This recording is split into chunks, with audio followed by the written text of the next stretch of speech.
Hello दोस्तों, स्वागत है एक और बार फिर से आप सभी का मेरे YouTube channel Arun Rawat vlogs में। होप सो आप सभी लोग स्वस्थ होंगे, मस्त होंगे और अपनी ज़िंदगी के मज़े ले रहे होंगे। तो आज की जो ये वीडियो है कोई व्लॉग नहीं होने वाला है।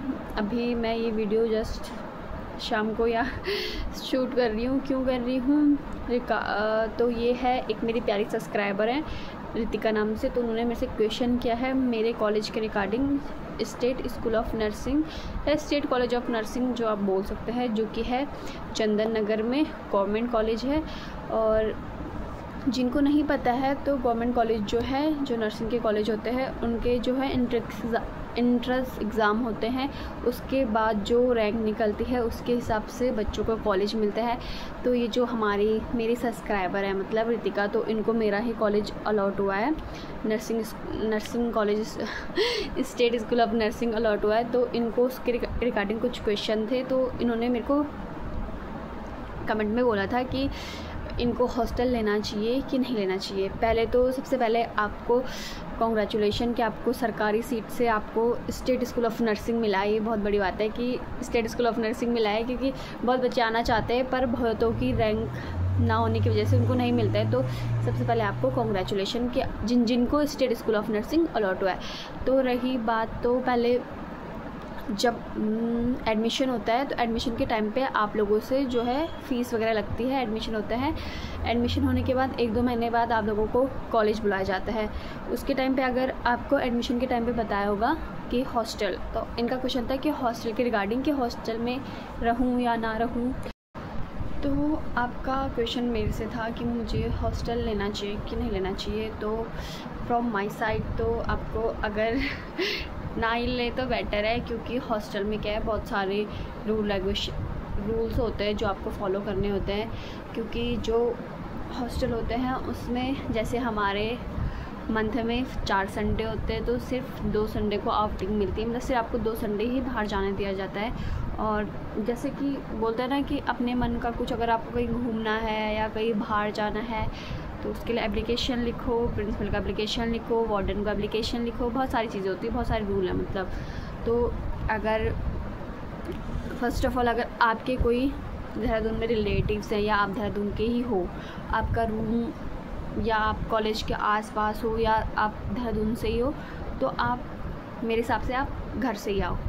और अगर आप दूर से हैं, पौड़ी से, रुद्रप्रयाग से या दूर वाले हैं, तो आपको हॉस्टल लेना चाहिए। क्योंकि यहाँ पे जो है कि कॉलेज की वजह से जो है पीजी का रेंट बहुत ज़्यादा है, कमरे का रेंट ज़्यादा है। फिर बच्चे अकेले, जो मतलब मैं तो अपनी रिलेटिव्स के साथ रहती हूँ तो मेरे को इतनी दिक्कत नहीं होती है, क्योंकि जो बच्चे अकेले रहते हैं तो वो हमारे साथ वाले भी रहते हैं जो रूम लेके रहते हैं, तो बहुत सारी दिक्कतें होती है अकेले रहने में भी। बच्चों को रेंट का होता है, खाने पीने का होता है। फिर जब बच्चे अकेले रहते हैं तो खाना नहीं बनाते हैं, अपने मन का कुछ भी, जिसकी वजह से बीमार होते हैं।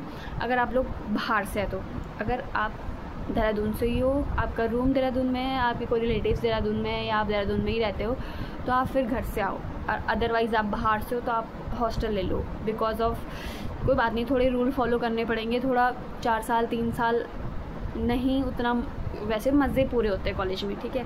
क्योंकि हमारे कॉलेज में बहुत सारी एक्टिविटी होती है, क्योंकि स्टेट कॉलेज है तो बहुत सारी एक्टिविटी होती है पढ़ाई के साथ साथ भी, तो इसलिए बहुत मज़ा आने वाला है आते ही। तो अगर आप दूर से तो आप हॉस्टल ले लो, क्योंकि यहाँ पे बहुत ज़्यादा रेंट है उस साइड से देखे जाए तो। एक बेनिफिट तो ये है कि आप अगर रूम लेके रहते हो या पीजी में रहते हो तो वहाँ आपको थोड़ा फ्रीडम मिल जाएगी, थोड़ा सा फ्रीडम मिलती है, ज़्यादा भी क्या है, थोड़ा फ्रीडम मिल जाएगी, अपने मन का कर लोगे कुछ भी। कॉलेज में थोड़ा सा फ्रीडम कम मिलेगी, बट एक फ़ायदा तो है कि आपको खाना खुद से नहीं बनाना पड़ेगा। एक बार फ़ीस भर दी तो भर दी, साल भर की फ़ीस एक बार में जाती है, साथ से खाना खुद से नहीं बनाना पाएगा, टाइम पे खाना मिल जाता है, दोस्तों के साथ ही हॉस्टल में रहना होता है, तो अच्छा है। बहुत सारी एक्टिविटी होती है तो इतना दिन का पता नहीं चलता। और वैसे भी हमारा कॉलेज तो 9 से 4 का होता है, तो इतना हमारे पास टाइम नहीं होता है कि हम कहीं घूमें या इतना फ्री रहे, तो उससे बढ़िया आप हॉस्टल ले लो। पर मेरी साइड से आप हॉस्टल ना भी लो तो ठीक है, अगर आप देहरादून के हो तो ना लो, और बाहर से हो तो आप प्लीज़ हॉस्टल ले लो। क्योंकि और चीज़ें कि क्या क्या आपने और भी पूछा था कि क्या क्या चीज़ें लगती हैं हॉस्टल में, कैसा कैसा होता है। तो अभी आपका एडमिशन हुआ होगा है ना, आपके फर्स्ट काउंसलिंग में आपको स्टेट कॉलेज मिल गया है तो आपका एडमिशन हो गया होगा, फिर आपको एक शायद से नवंबर या अक्टूबर में आप लोग कॉलेज आ जाओगे, आपको कॉलेज बुला लेंगे। देन उसके बाद अभी क्या होता है, आप लोग विदाउट ड्रेस में यानी कि घर की ड्रेस में कॉलेज आते हो। ड्रेस कैसी होनी चाहिए, ड्रेस होनी चाहिए कुर्ती होनी चाहिए। कुर्ती के नीचे से आप कुछ भी पहनो, जीन्स पहनो, लोवर पहनो या कोई भी ट्राउज़र टाइप्स पहन लो, वो आप पहन सकते हो। ब्लैक जूते होने चाहिए, ब्लैक शूज़ होने चाहिए, जूड़ा नेट होना चाहिए। गले में कोई एक्सेसरीज़ वगैरह पहन के मत आना। हाथों में कुछ नहीं होना चाहिए, नेल्स बड़े होने नहीं चाहिए। मेरे थोड़े बड़े हैं क्योंकि अब हमें थोड़ा टाइम हो चुका है तो इतना कोई ध्यान नहीं देता, पर पहले फ्रेशर पे बहुत ज़्यादा ध्यान दिया जाता है कि वो क्या कर रहे हैं, कैसे आ रहे हैं, क्या नहीं कर रहे हैं, वो सारी चीज़ें। लिपस्टिक नहीं होनी चाहिए, मेकअप नहीं होना चाहिए, सिंपल लुक में आपको कॉलेज आना होता है फ्रेशर को।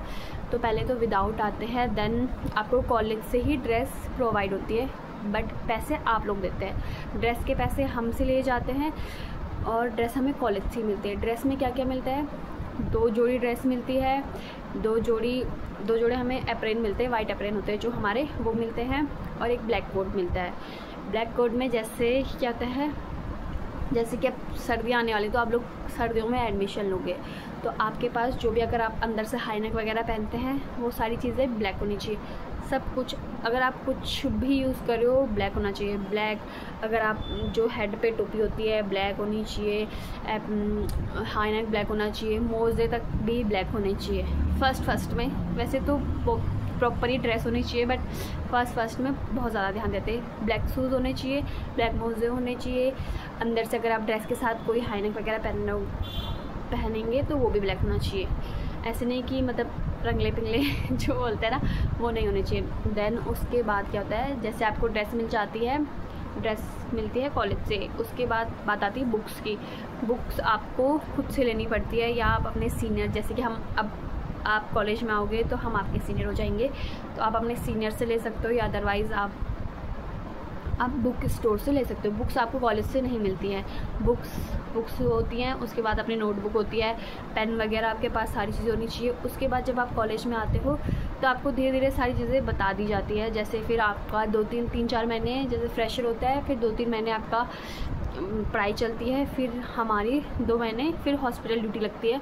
तो उसमें आपको क्या क्या चीज़ें चाहिए होती है वो तो जैसे आप कॉलेज आओगे तो आपको बता दिया जाएगा।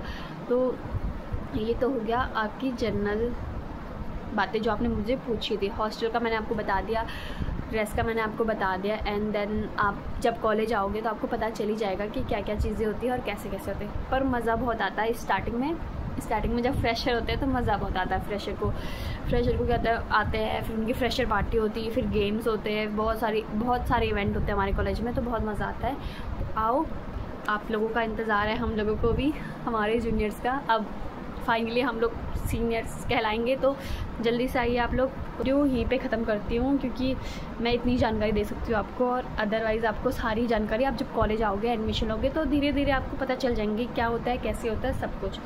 तो ये मैंने आपको बता लिया। आप दूर से तो आप हॉस्टल ले लो क्योंकि बहुत ज़्यादा बेनिफिट होते हैं। अगर आप पीजी में रहते हो तो बहुत ज़्यादा किराए लेते हैं पीजी वाले। तो हमारे आसपास, कॉलेज के आसपास तो 7,000 या 18,000 के अंदर पीजी वाले रहते हैं। रूम से भी ऐसे होंगे 5-4 ऐसे मिलते हैं रूम से भी, तो उससे बढ़िया आप है कि आप हॉस्टल ले लो। तो ये वीडियो मैं यहीं पे एंड करती हूँ। आज की वीडियो में इतना ही। Thank you so much. तो वीडियो को लाइक करें, कमेंट करें और जाके चैनल को सब्सक्राइब करें, और जल्दी से आना, हम इंतज़ार करें तुम लोगों का। ठीक है, बाय।